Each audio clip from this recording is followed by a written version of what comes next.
Hello everyone, beyond any equation की YouTube channel पे आप सबका स्वागत है। देखिए, हमारी आईयूपीएम की सीरीज चल रही है। इसमें हम जो है आईयूपीएम में जो नंबर थ्योरी से रिलेटेड टॉपिक्स है उनका हम डिस्कशन कर रहे हैं। हमने डाइफेंटाइन इक्वेशन का भी डिस्कशन किया, उसी के साथ हमने डिविजिबिलिटी के बारे में भी जाना। डिविजिबिलिटी पे आगे थोड़ा आज हम और थोड़ा डिटेल में पढ़ेंगे। उसके साथ ही हम नंबर थ्योरी के जो और भी जो इम्पोर्टेंट टॉपिक्स है, जैसे कि फैक्टर्स कैसे काउंट कर सकते हैं, अगर हमें टोटल नंबर ऑफ फैक्टर्स निकालने हैं, फैक्टर्स का सम कैसे निकालेंगे, उन सबका हम जो है वन बाय वन डिस्कशन करेंगे। अगर आपको हमारे वीडियोस पसंद आ रहे हैं तो हमारे चैनल को लाइक करें, शेयर करें, सब्सक्राइब करें, ताकि आपको इस पर जो है और भी अच्छी अच्छी वीडियोस मिल सके जो कि आपके मैथमेटिक्स से रिलेटेड है। ठीक है, चलिए, तो हम डिस्कशन कर रहे थे डिविजिबिलिटी का। तो उसी में अब हम डिस्कशन करेंगे आज कि डिविजिबिलिटी और क्या क्या प्रॉपर्टीज हो सकती है। जैसे कि अगर हम प्रॉपर्टीज की बात करें तो देखिए, प्रॉपर्टीज में क्या हो सकता है ना। जैसे पहली प्रॉपर्टी क्या, बड़ी सिंपल सिंपल सी आसान आसान सी प्रॉपर्टी है। जैसे मान लीजिए एक्स डिवाइड्स बाय एक्स जो है वाई को डिवाइड करता है, हम इस तरीके से डिनोट करेंगे। एंड वाई डिवाइड्स जेड, और वाई जेड को डिवाइड करता है, तो इससे आप क्या रिजल्ट निकाल सकते हैं कि एक्स भी जेड को डिवाइड करेगा। हो ही सकता है जैसे कि आप मान लीजिए, लेट्स सपोज आपने ये देखा कि मान लो जैसे टू 12 को डिवाइड करता है ना। 12 जो है फिर आगे 36 को डिवाइड करता है, तो टू भी 36 को डिवाइड करेगा, तो ये पहली प्रॉपर्टी होगी। इसी तरीके से मान लीजिए इसकी दूसरी प्रॉपर्टी क्या है, हम ऐसे लिख सकते हैं जैसे एक्स ने वाई को डिवाइड किया, एंड हम ऐसा कह रहे हैं दैट एक्स डिवाइड जेड, यानी कि एक्स वाई को भी डिवाइड कर रहा है, एक्स जेड को भी डिवाइड कर रहा है। तो आप सीधा सा कंक्लूजन क्या निकाल सकते हैं कि एक्स डिवाइड के Y plus minus L Z, ये इसको भी डिवाइड करेगा, जहां पर के और जेड क्या है, ये इंटीजर है। ऐसा क्यों बोल रहा हूं मैं, इसके लिए आप ऐसे समझ सकते हैं जैसे कि मान लीजिए लेट्स सपोज जैसे टू ने लेट्स सपोज 12 को डिवाइड करा, और अब मैं ऐसा कह रहा हूँ कि टू डिवाइड्स लेट्स सपोज अपन ले लेते हैं 36, जैसे टू 36 को भी डिवाइड कर रहा है ना। तो अब मैं क्या कर सकता हूँ, इनको किसी भी इंटीजर से मल्टीप्लाई कर, कैसे करेंगे। जैसे मैं ऐसे कह रहा हूँ ना, जैसे टू डिवाइड्स लेट्स सपोज मैंने यहाँ लिख दिया कि 4 into 12 को भी डिवाइड कर रहा है।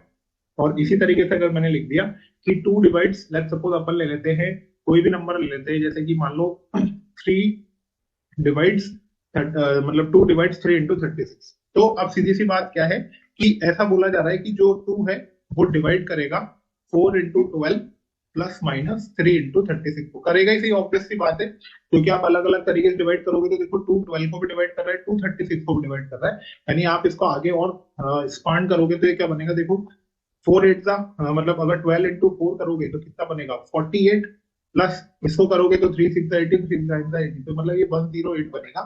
एंड हम क्या लिख सकते हैं दैट टू डिवाइड्स 48 माइनस 108। तो आप देख सकते हो कि यहाँ पर क्या बन रहा है, टू किसको डिवाइड कर रहा है, आप इसको देखोगे तो ये कितना बनेगा भाई 156, यानी कि टू 156 को भी डिवाइड करता है। और क्या लिख सकते हो आप, टू डिवाइड्स, अगर आप इसमें से इसको डिवाइड करोगे तो ये -60 बन रहा है, यानी टू जो है -60 को भी डिवाइड कर रहा है। यानी कि ये प्रॉपर्टी एकदम सही है, सत्य है कि अगर एक्स वाई को डिवाइड कर रहा है, एक्स जेड को डिवाइड कर रहा है, तो एक्स के Y plus minus L Z को भी डिवाइड करेगा। वहां पर हम क्या कह सकते हैं कि के और जेड एक इंटीग्रल चीजें होनी चाहिए, तभी उसको डिवाइड करेगा, है ना। आगे बात समझ में, चलिए इसी को आगे लेकर के चलते।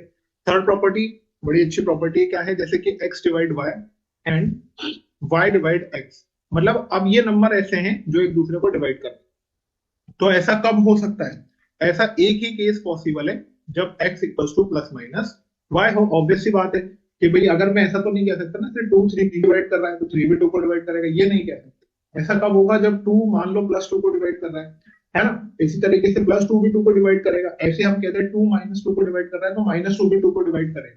तो ये पॉसिबल केस तभी होगा जब x किसके इक्वल हो जाएगा, प्लस माइनस वाई के इक्वल हो जाएगा। ओके, चलिए अब इसमें हम डिस्कशन कर लेते हैं आगे डिवीजन एल्गोरिथम का, है ना। डिवीजन एल्गोरिथम क्या होती है, देखिए बड़ी इंपॉर्टेंट सी एक थ्योरम है ना। ये एल्गोरिथम आपको पता होनी चाहिए क्या कह रहा है ये।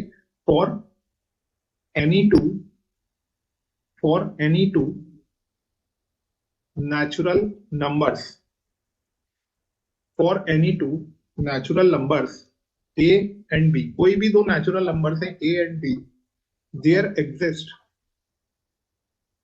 There exist unique numbers Q and R called respectively, Q and R called respectively the quotient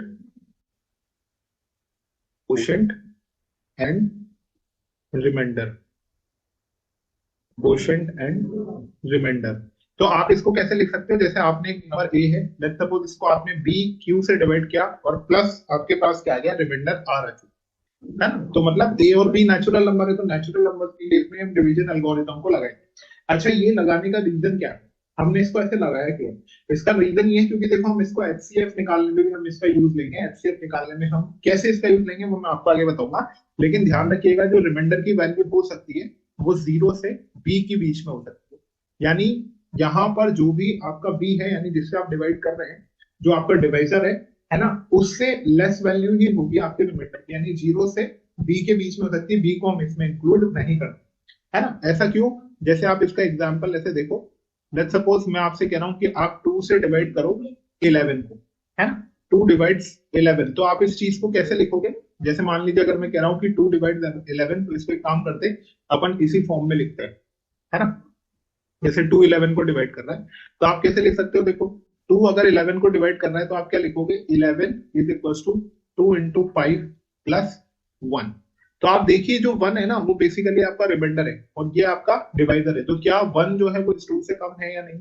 तो ऑब्वियस सी बात है, जो आपका रिमाइंडर आएगा ना वो हमेशा आपके डिवाइजर से तो लेस ही होगा। तो रिमाइंडर 0 भी आ सकता है, क्यों, क्योंकि जैसे मान लीजिए लेट्स सपोज मैं कह रहा हूँ 12 को डिवाइड करो, तो 12 इज इक्वल टू 2 इंटू 6 हो सकता है, प्लस 0 हो सकता है, ऐसा ही हो सकता है ना। आई बात समझ में, क्लियर है।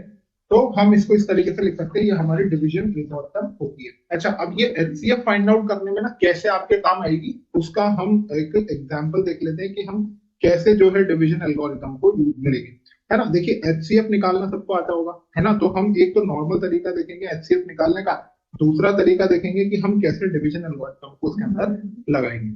ठीक है, कहाँ काम आती है वो भी मैं आपको बताऊंगा। जैसे मान लीजिए लेट्स सपोज मैंने आपको एक क्वेश्चन पूछा, find the HCF of 81 and 675।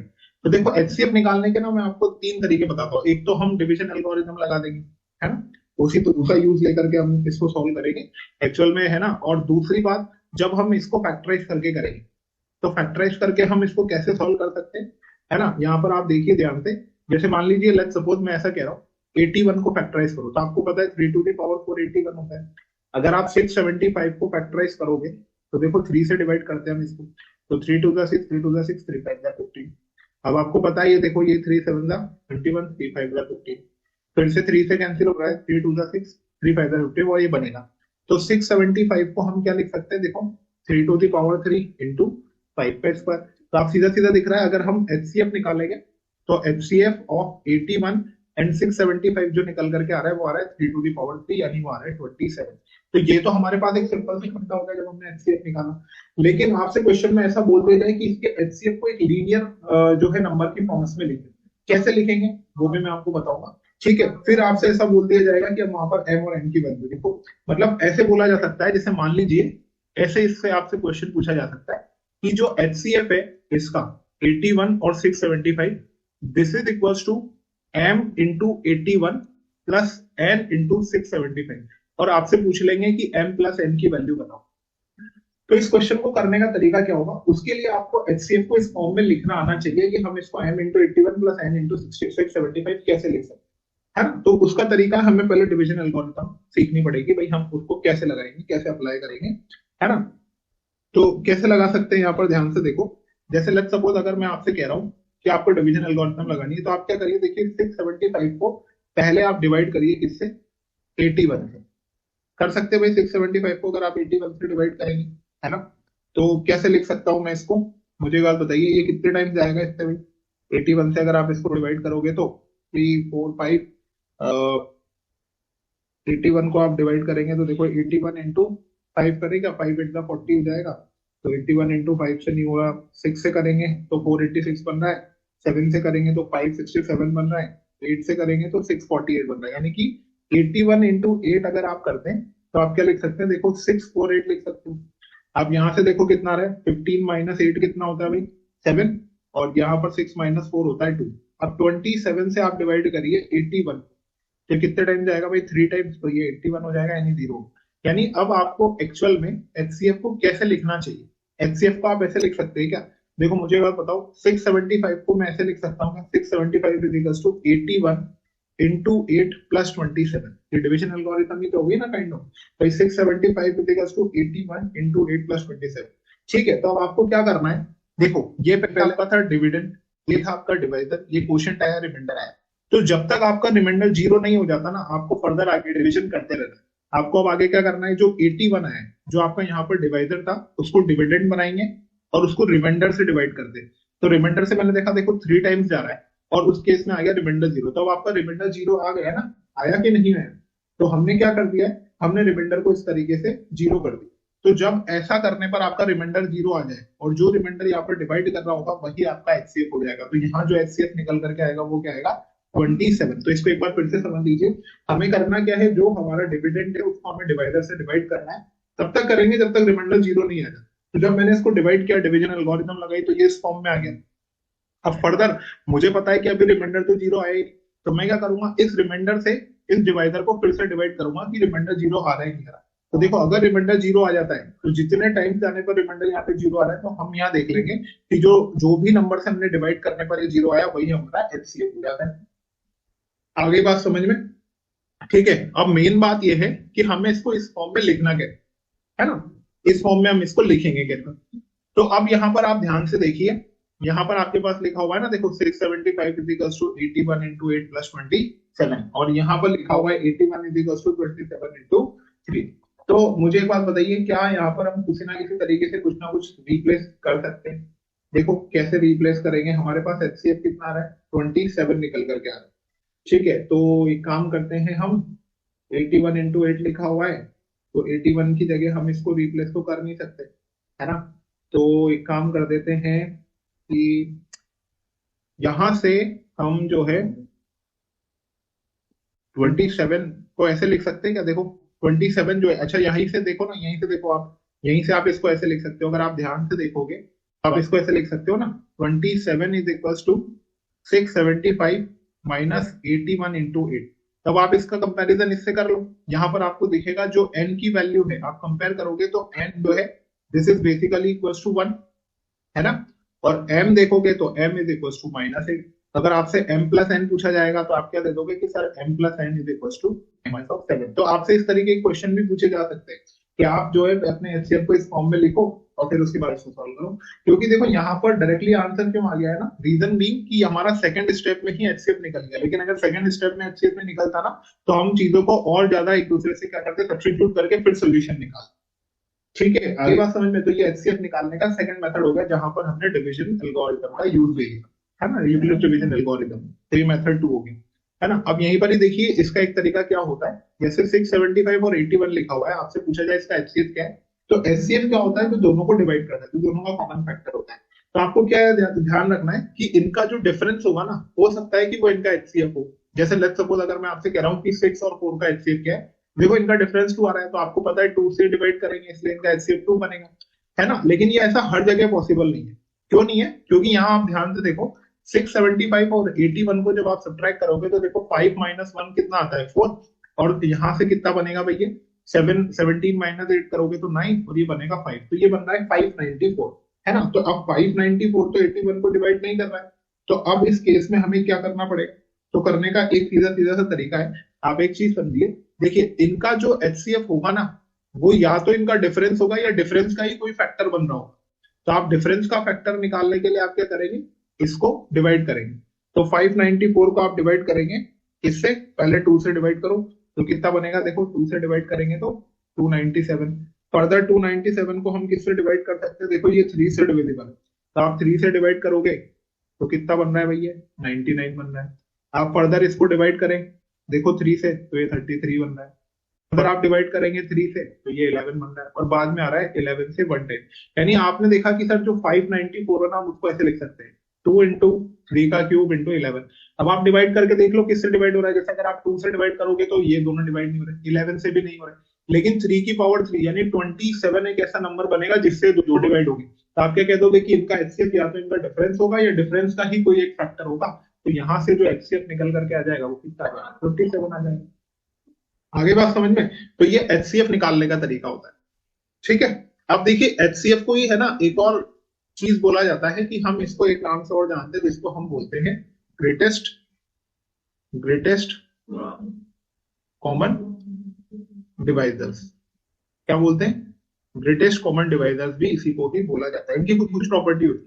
जैसे मान लीजिए अगर मैं आपसे कह रहा हूँ पहली प्रॉपर्टी क्या है, देखो ए और बी का जो एचसीएफ होगा ना, जनरली उसको हम ऐसे डिनोट कर देंगे। तो ए और बी का जो एचसीएफ होगा वो बी और ए का एचसीएफ होगा, ऑब्वियस सी बात है ना, इसमें तो कोई दिक्कत नहीं। जैसे मान लीजिए अगर ए बी को डिवाइड करता है, ए ने क्या करा, बी को डिवाइड करा, तो मैं आपसे कह रहा हूं कि ए और बी का एचसीएफ क्या होगा, तो आप कह दोगे कि सर ए ही तो निकल करके आए। कैसे? जैसे मान लीजिए अगर मैं आपसे कह रहा हूं कि 2 जो है वो 12 को डिवाइड करता है, तो 2 और 12 का एचसीएफ कितना आ जाएगा, यानी जो नंबर जिसको डिवाइड करेगा उन दोनों का एचसीएफ वही निकल करके आएगा। जैसे आप मान लीजिए, लेट्स सपोज मैंने आपको कह दिया एग्जांपल के लिए 3 डिवाइड्स 9, तो 3 और 9 का जो एचसीएफ निकल करके आएगा वो 3 तो निकल करके आएगा। यही तो हाईएस्ट कॉमन फैक्टर है जो दोनों नंबर्स को डिवाइड कर रहा हूँ, क्योंकि कोई नंबर खुद से तो डिविजिबल होगा ही। बात समझ में आ रही है मेरी? क्लियर है ना? तो ये ग्रेटेस्ट कॉमन डिवाइजर होता है भाई। इस तरीके से हम एचसीएफ निकालते हैं। तो प्राइम फैक्टराइजेशन मेथड तो आपने पहले भी पढ़ा हुआ होगा, मैंने आपको उसमें बताया कि डिवीजन एल्गोरिथम का हम कैसे यूज करते हैं, है ना। अब चलो डिवीजन एल्गोरिथम हमने देखी, है ना। अब एक काम करते हैं, देखो लेट्स सपोज मैं आपसे क्वेश्चन पूछ रहा हूँ कि 45 और 27 का जो एचसीएफ है उसको हमने इस फॉर्म में लिख दिया, 45 इंटू एन प्लस 27 एम। अब मैं आपसे पूछ रहा हूं कि बताओ n equals to what and m equals to what. तो आप सीधी सी बात है, आप डायरेक्टली तो नहीं कर सकते, तो आपको क्या करना पड़ेगा, डिवीजन एल्गोरिथम लगाएंगे। तो आप इसको सॉल्व करने के लिए क्या करेंगे, 45 को डिवाइड करेंगे किससे, 27 से। देखिए कितने टाइम, 1 टाइम जाएगा तो 27 आ जाएगा, है ना। यहां से देखो कितना आ रहा है, 18 आ रहा है ना। आप फर्दर 18 से डिवाइड करेंगे इसको, 27 को, तो 18 से कितने टाइम, 1 टाइम जाएगा, तो कितना बनेगा 18। यहाँ कितना आ जाएगा भाई 9। अब 9 से डिवाइड करेंगे आप फिर से 18 को, मतलब क्या करना है, 27 यहाँ से करा 1 टाइम तो 18 आ गया। अब 18 से 27 को डिवाइड करा, फिर यहाँ जो है 9 से इस 18 को डिवाइड करा, तो ये 2 टाइम्स चला गया तो 0 आ गया। यानी आप इस इक्वेशन को, इसको कैसे लिखेंगे इक्वेशन फॉर्म में, 45 is equal to 27 into 1 plus 1, है ना। फिर आप क्या लिख सकते हैं, 27 is equal to what, 18 into 1 plus 9, ये लिखेंगे। फिर 9 इक्वल्स टू क्या लिख देंगे, 9 इक्वल्स टू 18 इंटू 2 प्लस 3, ये निकल करके आ गया। अब हमें, मैंने आपसे क्या बोला था, जिस रिमाइंडर से डिवाइड करने पर हमारे पास अच्छा एक मिनट रुको, यहाँ थोड़ी सी गड़बड़ हो गई है, इसको सही कर देते हैं, ये गलत लिख दिया हमने, है ना। इसको सही कर देते हैं, यहाँ पर आएगा 18 is equal to 9 into 2 plus 0। तो हमें करना क्या है, देखो रिमाइंडर से ही तो डिवाइड करते हुए चलना है ना। 27 और यहाँ पर लिखो 18, ठीक है। तो 18 से जैसे आप इसमें डिवाइड करते हुए चल रहे हैं, तो अब जो एचसीएफ आ रहा है वो एचसीएफ कितना आ रहा है, 9, क्योंकि इन दी एंड यही वो एक रिमाइंडर है जिससे मैंने डिविडेंड को डिवाइड किया, तो क्या निकल करके आ गया, हमारे पास 0 निकल करके आ गया रिमाइंडर, तो 9 से मैंने डिवाइड करा। तो अब हम क्या कर सकते हैं ना, अब हमें एचसीएफ को इस फॉर्म में लिखना आना पड़ेगा जिसमें हम 45 और 27 को ले हैं। तो हम कैसे लेकर के आ सकते हैं, क्योंकि हमें पता है ये निकल करके आ रहा है 9। तो मुझे एक बात बताओ, यहाँ आप ध्यान से देखो, यहाँ लिखा हुआ है 27 is equal to 18 into 1 plus 9, है ना। तो हम कुछ ऐसा कर सकते हैं यहाँ पर, देखो जैसे मान लीजिए आपके पास क्या लिखा हुआ है, 1 इक्वल टू दिस लिखा हुआ है ना।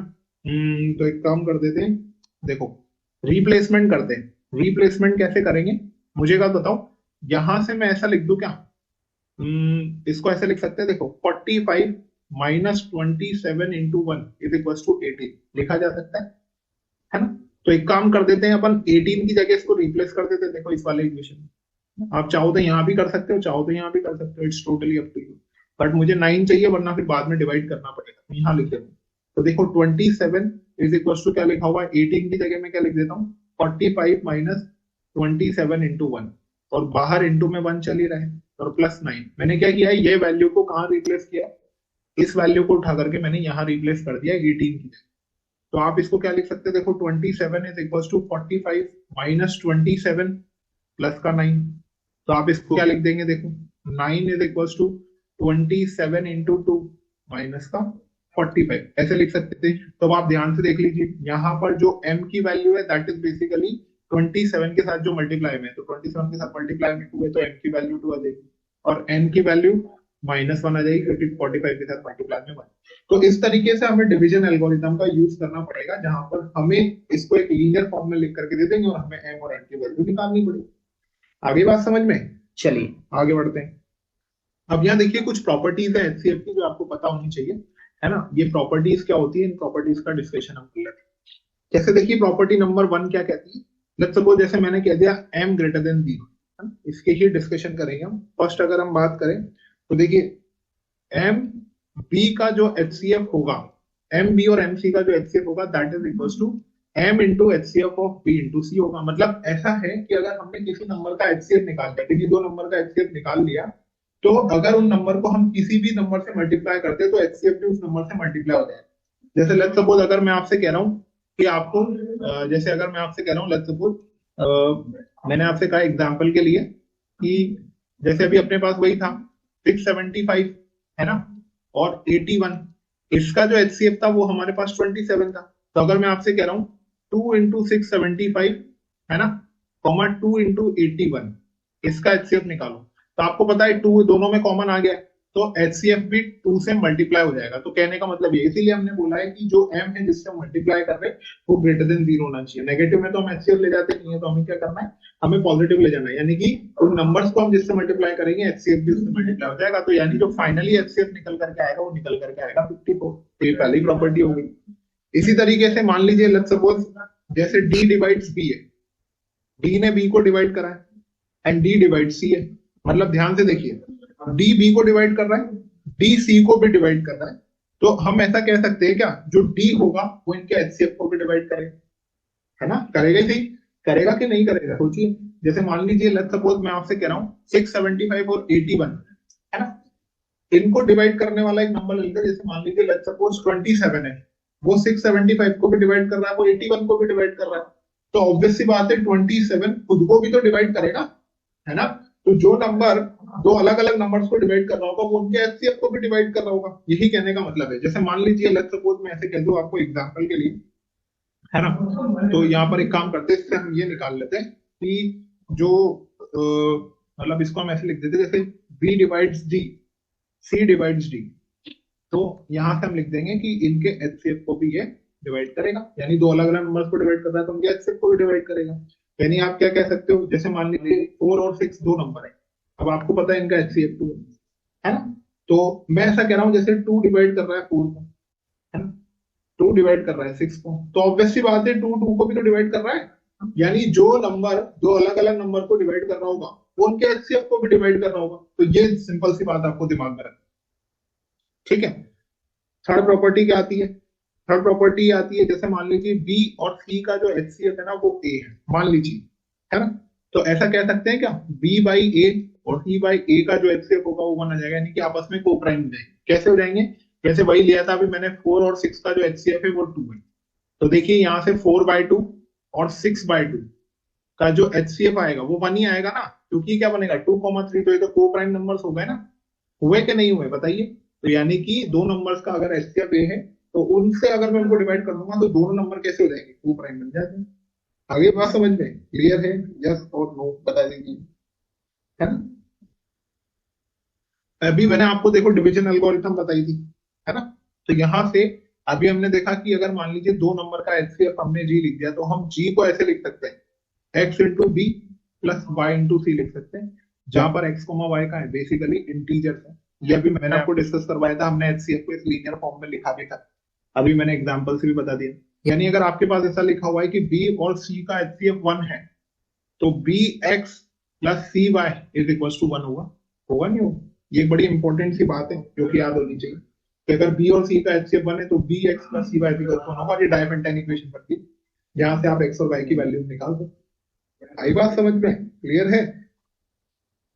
और डायफेंटाइन इक्वेशन हम पहले डिस्कस कर चुके हैं। चलिए आगे बढ़ते हैं नेक्स्ट। नेक्स्ट क्या है, नेक्स्ट प्रॉपर्टी नंबर 5।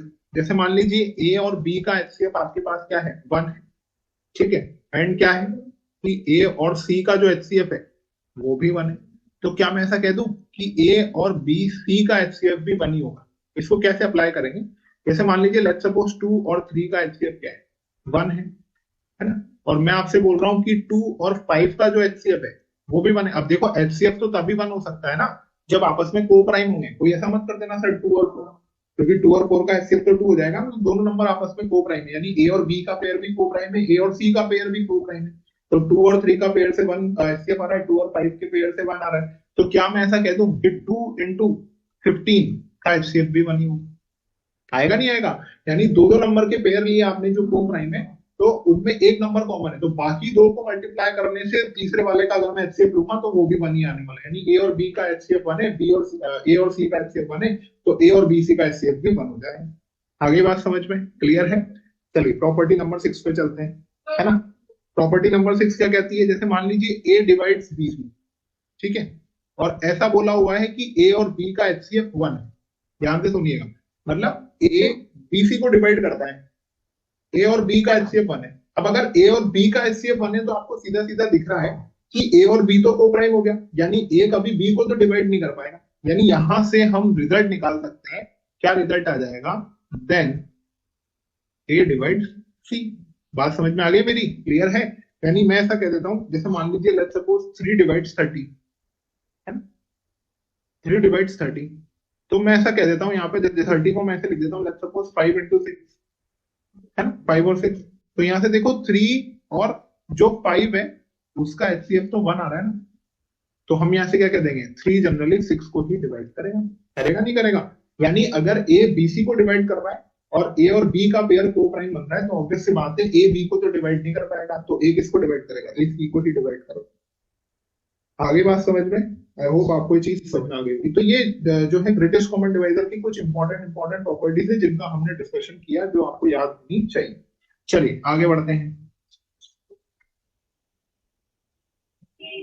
सेशन अगर आपको अच्छा लग रहा हो तो भाई वीडियो को लाइक करें, शेयर करें, चैनल सब्सक्राइब करें, ताकि आपको इस पर और भी अच्छे अच्छे वीडियोस मिल सके। चलिए अब कुछ कुछ थ्योरम्स का हम डिस्कशन कर लें, है ना? कुछ इंपॉर्टेंट थ्योरम थे जिनका हम डिस्कशन कर लेते हैं। जैसे मान लीजिए लेट्स सपोज हमने लिखा हुआ है if a is equals to B Q plus R. ये आपको पता है ये डिवीजन एल्गोरिथम है, तो यहां से आपको पता है आर की वैल्यू 0 से b के बीच में होती है ना। तो इसमें ऐसा बोला हुआ है, तो देन a और b का जो एचसीएफ होगा वो b और r के एचसीएफ के इक्वल होगा, ऐसा इसमें बोला हुआ है। आपको ये प्रूव करना है कि अगर a is equals to B Q plus R है, इंटीग्रल वैल्यूज की हम बात कर रहे हैं, देन a और b का एचसीएफ b और r के एचसीएफ के इक्वल होगा, ऐसा इसमें बोला हुआ है। तो हमें इसको प्रूव करना है। तो देखिए हम इसको कैसे प्रूव करेंगे ना, ध्यान से समझिए, इसका प्रूफ समझिए। प्रूफ क्या है? जैसे मान लीजिए लेट्स सपोज यहां पर ए और बी का एचसीएफ बी आर को डिवाइड करेगा, तो एक काम करते हैं अपन ऐसा ले लेते हैं, लेट जो ए और बी का एचसीएफ है ना that is equals to D. मैंने मान लिया कि ये इसका एचसीएफ है, तो अगर ये इसका एचसीएफ है तो मैं ऐसा कह दूं कि डी ए को भी डिवाइड कर रहा होगा एंड डी डिवाइड्स बी, यानी डी बी को भी डिवाइड कर रहा होगा, है ना भाई? डी ए और बी दोनों को डिवाइड कर रहा हूँ, ऑब्वियस सी बात है। तो मुझे एक बात बताइए, क्या मैं ऐसा लिख दूं कि अगर डी जो है ए को डिवाइड कर रहा है एंड डी डिवाइड्स बी, यानी D divides B Q as well. भाई किसी से भी मल्टीप्लाई कर दो, क्या दिक्कत है? क्यू को नहीं कर रहा होगा, बी को तो कर ही रहा होगा, तो डी बी क्यू को भी डिवाइड कर रहा है। आई बात समझ में? तो क्या मैं ऐसा कह दूं कि D divides A minus B Q as well?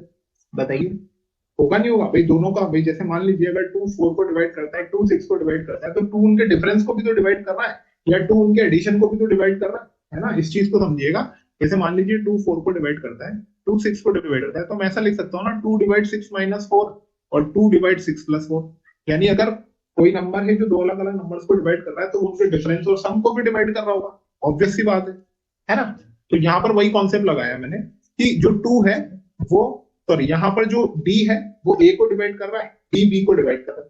तो हम ऐसा भी तो बोल सकते हैं ना कि d जो है वो a को डिवाइड कर रहा है, तो d b को भी डिवाइड कर रहा होगा। और अब जो d है वो इन दोनों के डिफरेंस को भी डिवाइड करेगा। और ध्यान से देखो यहां से a minus B Q is basically equal to r, है या नहीं है? तो यहां से क्या बोल देंगे? d divide r equal.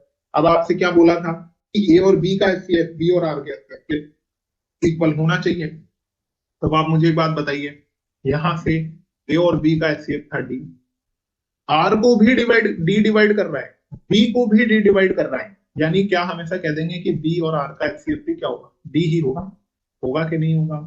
आई बात समझ में? तो इस चीज का ध्यान रखिएगा, A equal to B Q plus R में ए और बी का एचसीएफ जो होता है वो बी और आर के एचसीएफ के ही इक्वल होता है। ठीक है, चलिए आगे बढ़ते हैं। तो ये बड़ी इंपॉर्टेंट सी थ्योरम थी भाई जिसका हमने डिस्कशन करा। ठीक है, एक थ्योरम और आती है जिसको हम क्वेश्चन के फॉर्म में समझ सके, है ना। एक्चुअल में इसको गॉस थ्योरम कहते हैं। क्या कहते हैं अभी मैंने आपको समझाई भी दी।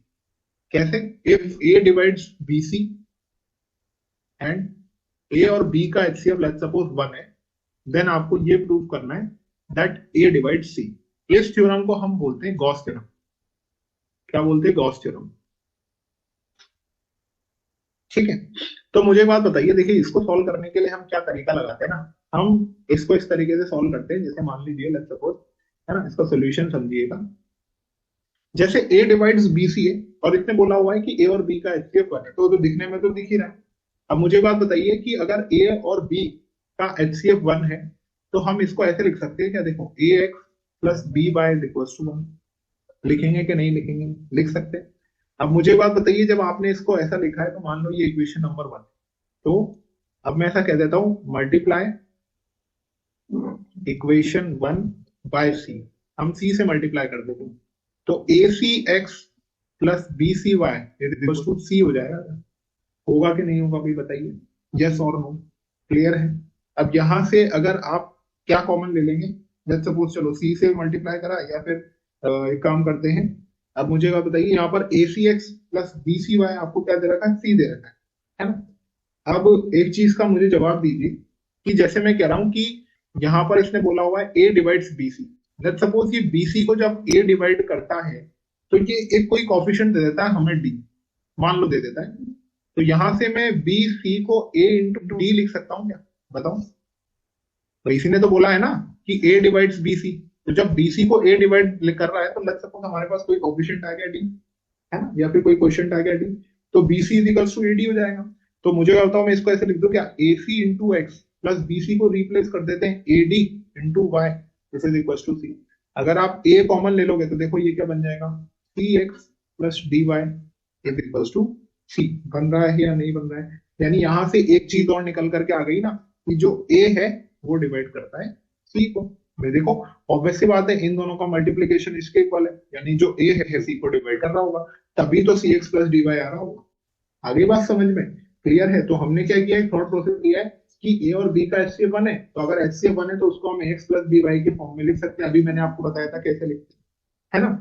उसी तरीके से हमने क्या किया, मल्टीप्लाई कर दिया इक्वेशन 1 को बाय सी से, तो ये हमारे पास एक इक्वेशन निकल करके आ गई यहाँ। अब मुझे एक चीज पता है जो क्वेश्चन में पहले से गिवन है कि ए डिवाइड्स बीसी, तो अगर ए बीसी को डिवाइड करता है तो बीसी को जब ए से डिवाइड करेंगे तो कोई ना कोई क्वेश्चन डी निकल करके आ रहा होगा, तो BC is equal to AD आ जाएगा। और बीसी को मैं रिप्लेस कर देता हूँ एडी से, कॉमन ले लूंगा तो इन दोनों की मल्टीप्लीकेशन से सी बन रहा है, यानी ए जो है वो सी को डिवाइड कर रहा हूँ। अभी बात समझ में? तो ये गॉस थ्योरम होती है भाई, जो आपको याद रखनी है। ठीक है, क्लियर है? आगे बढ़े,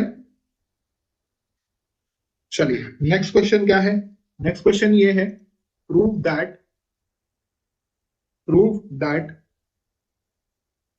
every two consecutive integers are coprime. अब हमें प्रूव करना है, हमें पता तो होता है कि वो को प्राइम होते हैं क्योंकि उनका एचसीएफ 1 होता है, लेकिन अब हमें प्रूव करना है कि that every two consecutive integers are coprime. तो हम कैसे प्रूव करेंगे ना, जैसे मान लो लेट्स सपोज आपके पास एक नंबर ए है तो दूसरा नंबर ए प्लस 1 हो सकता है। हम ऐसा मान लेते हैं दैट ए और ए प्लस 1 का जो एचसीएफ है वो 1 है, सॉरी डी है। अगर इनके एचसीएफ को मैं 1 ले आया तो क्या मैं आपसे ये कह दूंगा कि ये दोनों को प्राइम हो जाएंगे? है ना भाई, मुझे क्या करना है, टोटल मिला के इनके एचसीएफ को 1 ले आना। अगर मैं एचसीएफ 1 ले आया तो मेरा काम बन जाएगा। यानी मैं ऐसा ऐसा कुछ प्रूव कर दूं कि जो डी है ना वो 1 को डिवाइड करता है, तो अगर डी 1 को डिवाइड कर रहा होगा तो मेरा काम बन जाएगा। आगे बात समझ में? तो अगर ए और ए प्लस 1 का एचसीएफ डी है तो मैं ऐसा कह दूं कि D divides A and D divides A plus 1, ऐसा हो सकता है। तो अगर डी इन दोनों को डिवाइड कर रहा होगा तो मैं ऐसा कह दूं D divides A plus 1 minus ए, मतलब जी डी जो होगा वो इनके डिफरेंस को भी डिवाइड कर रहा होगा। तो देखो यहां से क्या निकल करके आ जाएगा, D divides A plus 1 minus of A, तो ये कैंसिल हो गया। तो मतलब डी डिवाइड्स क्या हो रहा है 1, तो अगर डी 1 को डिवाइड कर रहा है तो एक ही केस हो सकता है जब डी वन को डिवाइड करेगा, जब डी क्या हो जाए, डी खुद वन हो जाए। आगे बात समझ में? तो हमने ये प्रूव कर दिया ना दैट ए और ए प्लस वन का जो एचसीएफ आया वो क्या निकल करके आया, वन निकल करके आ गया। आगे बात समझ में क्लियर है? बताइए यस और नो। ठीक है, तो ये इस तरीके से क्वेश्चंस को हमें क्या करना होता है ना, थोड़ा थोड़ा सा देख करके सॉल्व करना होता है ना, कि भाई इस तरीके से हम कैसे उसके अंदर जो है अपनी प्रॉपर्टीज का यूज करके और क्वेश्चंस को सॉल्व कर सकते हैं। ठीक है, तो चलिए आज के सेशन में इतना ही। इसके आगे नेक्स्ट सेशन में डिस्कशन करेंगे, जहां पर अब हम फैक्टर्स का डिस्कशन करेंगे, जो कि बहुत ही इंपॉर्टेंट टॉपिक है। तो अगर आपको वीडियोस अच्छे लग रहे हैं तो चैनल को लाइक करें, शेयर करें, सब्सक्राइब करें, ताकि आपको इसके ऊपर और भी अच्छे अच्छे वीडियोस मिल सके। चलिए बाय बाय।